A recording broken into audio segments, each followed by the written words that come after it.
Itu bermula dari penyelidikan DUI. Tidak, kamu bukan. Lalu, keputusan dalam sepersekian detik mengubah segalanya. 299 dia nyaris menabrak saya. Keluar dari mobil! Ini adalah Law and Crime yang dipersembahkan oleh Law and Crime. Saya Elizabeth Milner.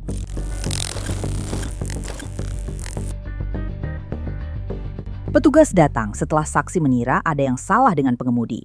Namun beberapa menit kemudian terjadi konfrontasi mematikan pada 7 Maret 2025 di Bismarck, Dakota Utara. Sore itu, seseorang yang cemas mengirim pesan ke 911. Berikut laporan polisi. 12.06. Petugas James dikirim ke lokasi yang disensor untuk dugaan DUI. Pihak pelapor yang dirahasiakan telah mengirim pesan teks ke 911 mengenai seorang perempuan di kendaraan yang disebutkan diduga berada di bawah pengaruh alkohol atau obat-obatan. Dan situasinya semakin memanas. Petugas Ann Anderson menerima panggilan sebagai pendukung. Mari kita lihat rekaman bodycam Anderson dulu. Rekaman petugas James akan dibahas nanti karena penting.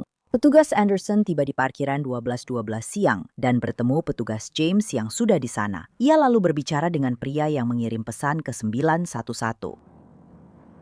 Dia panik, saya bilang. Mundur, kartu langganan saya, mundur. Tapi dia menolak. Dia berteriak, lalu pria di sini bertanya, apakah baik-baik saja? Saya jawab, ya, mungkin dia hanya sedikit bermasalah. Dia bilang akan menaikkan anggota tubuhnya. Lalu kami bantu mobilnya dinyalakan. Dan saya harus mengembalikan jampek itu ke ibu-ibu tadi. Karena perlu diingat, mereka parkir di sudut seperti ini. Dan dia parkir persis seperti ini. Saya dengar suara ban dan gigi masuk ke ban. Ban mengarah ke sini, bukan mundur. Sepertinya mau jalan ke sini. Truk parkir di sini. Saya datang dari arah sini. Dia keluar ke depan dari kursi karena jendela terbuka, jadi dia mendengarnya. Dia bilang, sayang, lihat dia. Dan begitu saya dengar itu, saya langsung paham situasinya. Cuma memperhatikan, mendengar saja. Kamu tahu suara kerikil saat kamu belok? Ya, saya dengar itu. Saya mempercepat langkah ke truk, berjaga-jaga jika dia menabrak. Jadi truknya yang kena, bukan saya. Saya berjalan cepat, lalu dia menurunkan jendela. Dia seperti, tidak. Langsung mulai berteriak. Saya bilang, hey, tenang dulu. Dia mulai mengenalkan saya ke orang-orang media. Ayahnya punya kilang minyak dan segala macam hal gila. Kenapa dia belum bisa nyetir? Dia sedang mencoba untuk bersikap tenang karena semuanya bisa berubah cepat. Aku hanya bicara dengannya dan berusaha dia tetap bicara denganmu. Maaf pada kalian. Aku pun tak tahu harus menjauh dari mobil atau tidak. Kalau aku keluar, aku akan di depan atau belakang truk, tapi tidak tahu harus bagaimana. Anakku di dalam mobil. Aku tak ingin dia mundur menabrak bagian belakang mobil. Tentu saja. Aku hanya mengirim pesan ke orang-orang dan menjelaskan semuanya ke petugas dispatch soal apa yang terjadi. Jadi kemana truk itu pergi? Dan apakah truknya langsung pergi? Truk itu terkunci dan kuncinya ada padaku. Kita semua melihatnya. Kita semua? Itu jelas terdengar seperti dia sebelum melakukan semua itu. Saya tanya, truknya sudah pergi? Tidak. Jadi hanya kalian berdua yang menangani 2 kendaraan di sini? Ya, hanya saya, anak, bayi baru lahir, dan pacar saya David. Oke. Jadi ya, kami akan bicara dengan dia dan mencari tahu apa yang terjadi dengan dia. Dia bilang, satu hal yang benar-benar membuat saya seperti dia bilang, satu-satunya cara untuk menjaga dia tetap aman adalah saya harus menyakiti dia atau dia yang menyakiti saya. Jadi itu yang terjadi.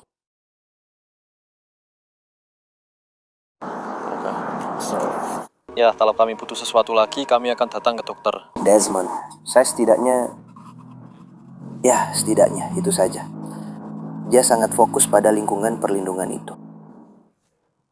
Mari mundur 5 menit sebelumnya. Kamera tubuh petugas James merekam dia di lokasi 12.12 yang lalu, 12.13 siang. Dia berbicara dengan pengemudi bernama Melanie Udell, 53 tahun. Siapa nama Anda, Bu? Melanie, ada apa menelpon? Kami diminta memeriksa Anda karena kekhawatiran mereka. Tak ada yang khawatir. Ada, kami menerima telepon. Ada apa hari ini, Melanie? Kamu dapat telepon dari siapa? Oke, aku nggak tahu. Itu penelpon anonim yang bilang ada orang kulit putih. Aku tahu, mereka terus saja melakukan itu. Kamu tahu, mereka juga melakukan itu di Nebraska terhadap anak-anakku. Mereka terus melaporkan laporan palsu. Oke. Tidak, Kak. Menurutku itu tidak baik untuk orang-orang. Saya tidak bisa berbuat apa-apa, tapi orang-orang menelpon, dan itu memang tugas saya untuk datang merespons ketika ada panggilan untuk memeriksa seseorang. Oke. Sekarang, kekhawatiran saya muncul dari kekhawatiran saya. Kekhawatiran saya adalah mobil ini sangat bau ganja.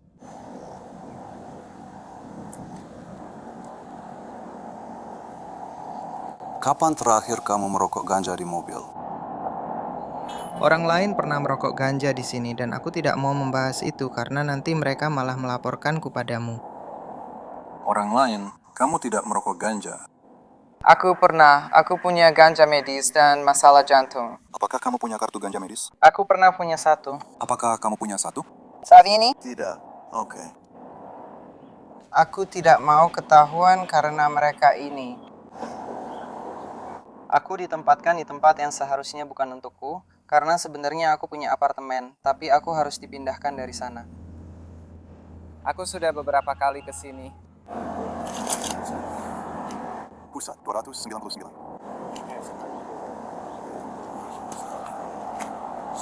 Aku sedang bersama pemilik kendaraan. Kamu belum pakai ganja belakangan ini?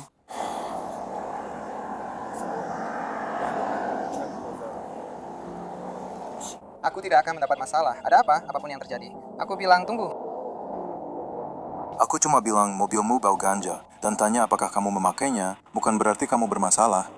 Orang lain melakukannya di sini, tapi aku tidak mau. Itu bukan urusanku untuk melaporkan karena aku bisa kena masalah. Karena itu aku tanya, apakah kamu baru saja merokok ganja?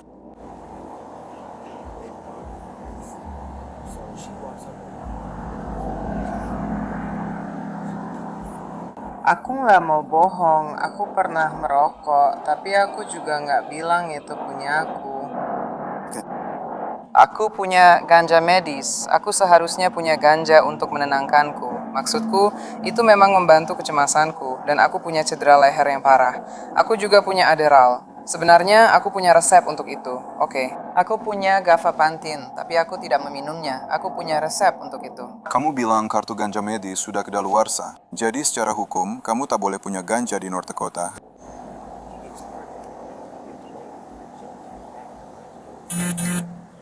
Mereka membuatnya kedaluarsa karena itu membantu kondisiku. Mereka tidak membuatnya kedaluarsa karena itu membantu. Itu kedaluarsa jika kamu lupa memperpanjangnya. Bukan, dia... Jadi menyebarkan video orang masuk rumahku. Jadi aku sudah beberapa kali melaporkan hal itu ke bosku. Aku malah diberi cuti karena alasan mental, padahal aku sudah catat semua info tentang mereka yang melakukan itu.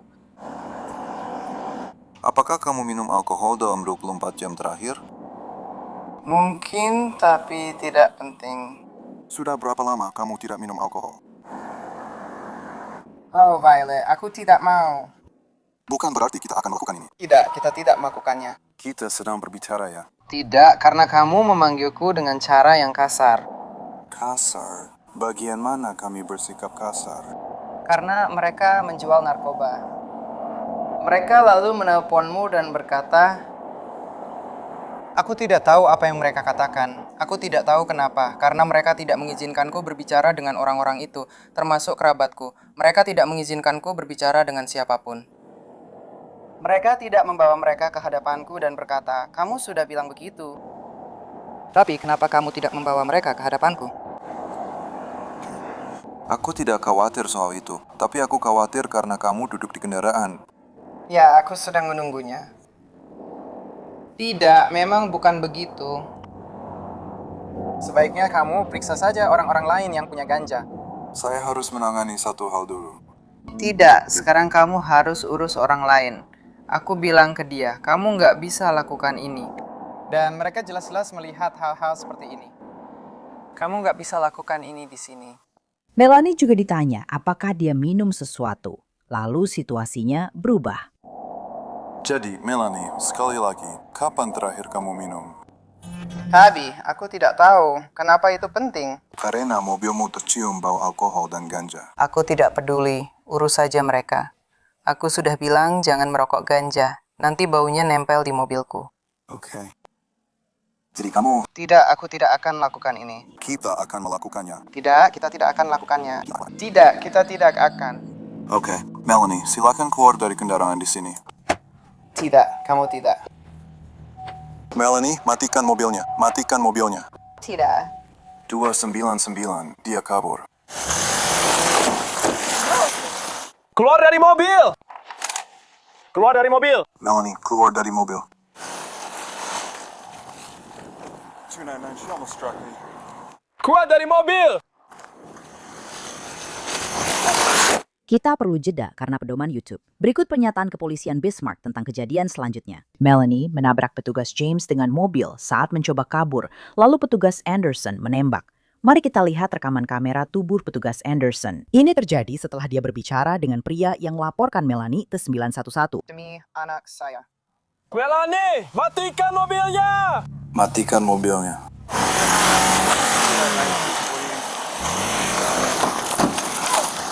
Get out of the car! Get out! Keluar dari mobil! Bagaimana?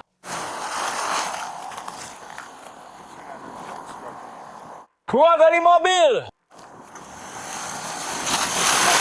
Polisi Bismarck menyatakan petugas James luka serius, termasuk lutut, dan telah dikonfirmasi departemen. Saat petugas Anderson menembak, pelurunya mengenai Melanie. Ada tembakan! Hamster tertembak! Tunjukkan tanganmu! Tunjukkan tanganmu! Tunjukkan tanganmu! Mundur! Tidak! Mundur! Tunjukkan tanganmu!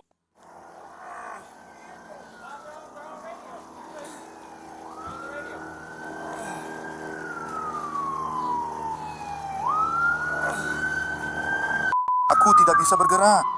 Bantuan sedang datang, James! Tetap di situ!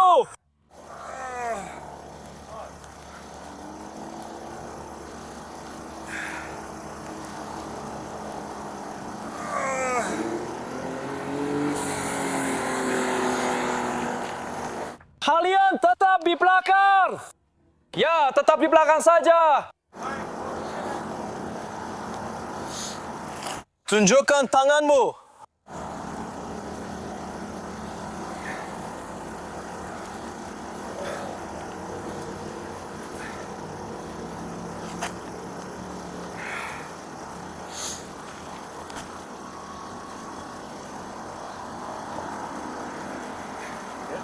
Saya tidak tahu. Kamu sebenarnya tidak bergerak, James Turpental. jadi aku tidak bisa bergerak.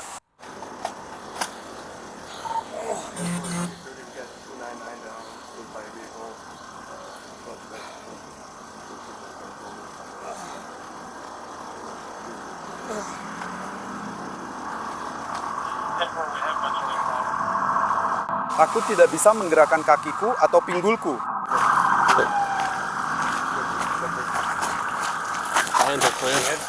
Ya, aku melihat darah di tangannya. Silakan. Ambil tas medismu. Ambil tas medismu.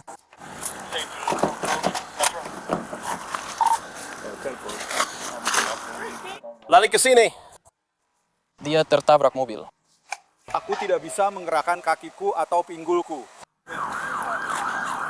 Baiklah, kami akan mengeluarkannya. Pintu ini terkunci.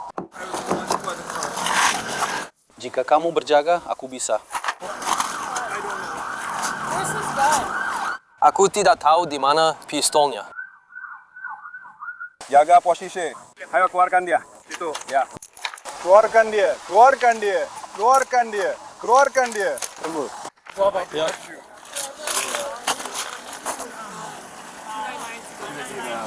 Keluarkan dia. Peterson, Bantu, Jensen. Keluarkan dia.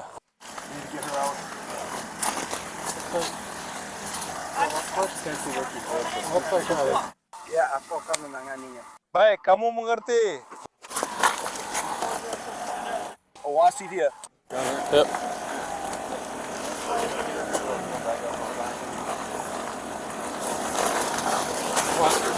Ya, ya. Tolong naikkan bajunya dan pindahkan dia dari penutupnya.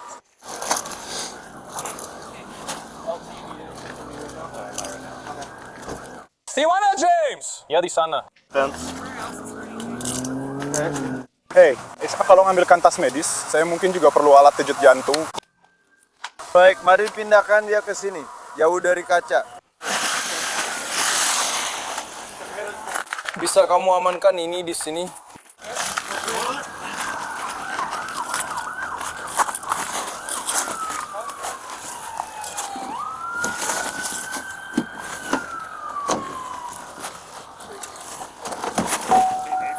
Saya akan parkir di sini.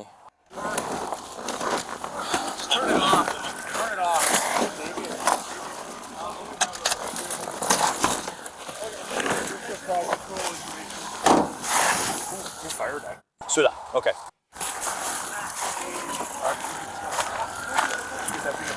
Ya, dan sudah saya matikan. Aku di sana di 22, atau maaf, aku di 16. Oke. Apakah dia tadi langsung naik ke atas sana? Dia berbalik, mundur sedikit, pintu terbuka, dan James masih bicara dengannya. James berjalan ke sini. Lalu dia mengarahkan mobil ke James dan mundur lagi. Saya arahkan senjata ke dia karena hampir menabrak James. Dia lalu maju lagi. Saya berjalan ke sini, James ada di depan. Dia menabrak James yang terpental. Di sana. Ya, kita akan membawanya ke sana. Itu ponselku. Itu dari kacanya.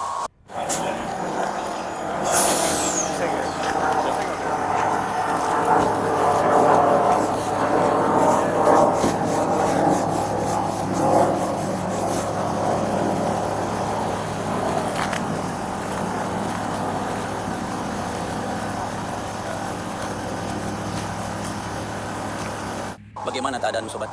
Baik, oke. Bagaimana dengan James? Dia diterbangkan. Oh, Agus James.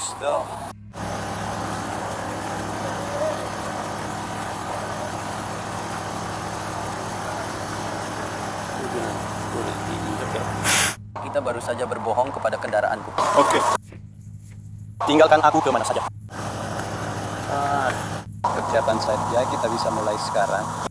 Ambil senjatanya. Itu di sini, James di sana. Amankan area ini.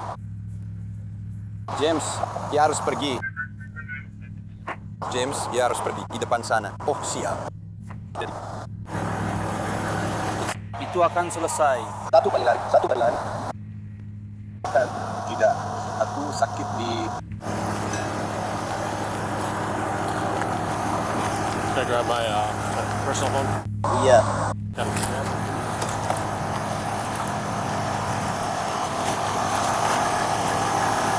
Perlukah aku titik kunci supaya kita bisa bawa ini?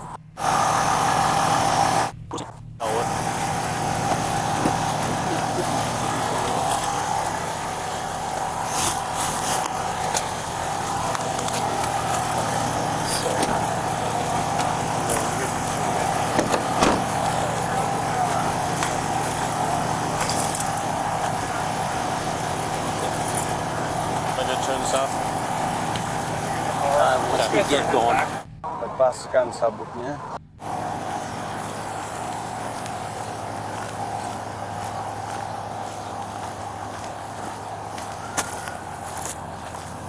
Kondisi Melanie saat itu tidak jelas. Seorang petugas melaporkan melihat Melanie di kursi pengemudi, kepalanya terkulai dan tidak merespons. Saya memegang lengan kanan Melanie dan mulai menariknya keluar dari kendaraan untuk mencoba memberikan pertolongan medis. Setelah saya berhasil mengeluarkan Melanie, petugas Peterson dan saya memborgolnya. Karena ada pecahan kaca di tanah, kami menyeret Melanie ke utara agar bisa memeriksanya di area lebih terbuka tanpa risiko cedera lagi. Kami membaringkan Melanie telentang, dan saya menggunakan gunting trauma untuk melepas pakaiannya. Saya melihat beberapa luka tembak di tubuh Melanie. Saya belum meninjau rekaman kamera tubuh saat laporan ini dibuat. Saya ingat melihat satu luka tembak di tengah dada, satu di sisi kanan payudara kanannya, dan beberapa di punggung. Saya diberikan beberapa chest seal dan menempelkannya pada luka-luka tersebut. Selama waktu ini, saya dibantu oleh petugas pemadam kebakaran Bismarck dalam memberikan tindakan penyelamatan jiwa. Saya melihat Melanie mengalami nafas agonal saat kami menilainya. Melanie lalu diletakkan di papan punggung dan borgolnya saya lepas, lalu dimasukkan ke kantong kertas dan diamankan di mobil patroli saya. Melanie dibawa Metro Ambulance ke rumah sakit dan dinyatakan meninggal.